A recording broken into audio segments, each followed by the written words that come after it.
ఈరోజు అందం అనే కథను గురించి తెలుసుకుందాము. పూర్వం అరవిందుడనే యువరాజు ఉండేవాడు.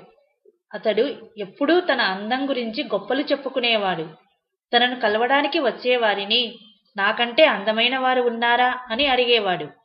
వారు అతడి మెప్పు పొందేందుకు ఎక్కడా లేరని చెప్పేవారు. కొద్ది రోజులకి అతడి తండ్రికి ఈ విషయం తెలిసింది. దీనికి పరిష్కారం కనుగొనాలని మంత్రికి చెప్పాడు. ఒకరోజు మంత్రి యువరాజును కలిసి, ఏంటి యువరాజా, మీ అందం కాస్త తగ్గినట్లు ఉంది అని అడిగాడు. దాంతో యువరాజు ఆందోళనగా పక్కనే ఉన్న ఓ భటుణ్ణి పిలిచి, నా అందం ఏమైనా తగ్గిందా అని అడగ్గా, లేదని బదులిచ్చాడు భటుడు. విన్నారుగా మంత్రిగారు, మీ చూపులోనే ఏదో లోపం ఉన్నట్లుంది అన్నాడు యువరాజు.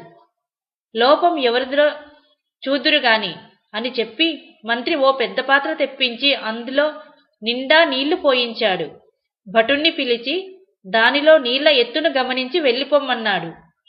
అతడు వెళ్ళాక దానిలో ఓ గ్లాసు నీళ్లు తీశాడు. మళ్ళీ భటుణ్ణి పిలిచి, ముందు చూసినప్పటికీ ఇప్పటికీ దీనిలో నీళ్లు అలాగే ఉన్నాయా, తగ్గాయా అని అడిగాడు. అతడు చూసి అలాగే ఉన్నాయని సమాధానమిచ్చాడు. చూశారా యువరాజా, ఒక్క నిమిషం ముందు వెనకలోనే నీళ్ల తగ్గుదలను గమనించలేకపోయాడు. అలాంటిది మీ అందం అలాగే ఉందని అతడు చెబితే ఎలా నమ్ముతావు? నిన్నటి పువ్వు ఈ రోజుకి వాడిపోదా?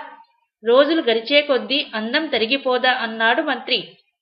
ఆ మాటలతో యువరాజు తన తప్పు తెలుసుకున్నాడు.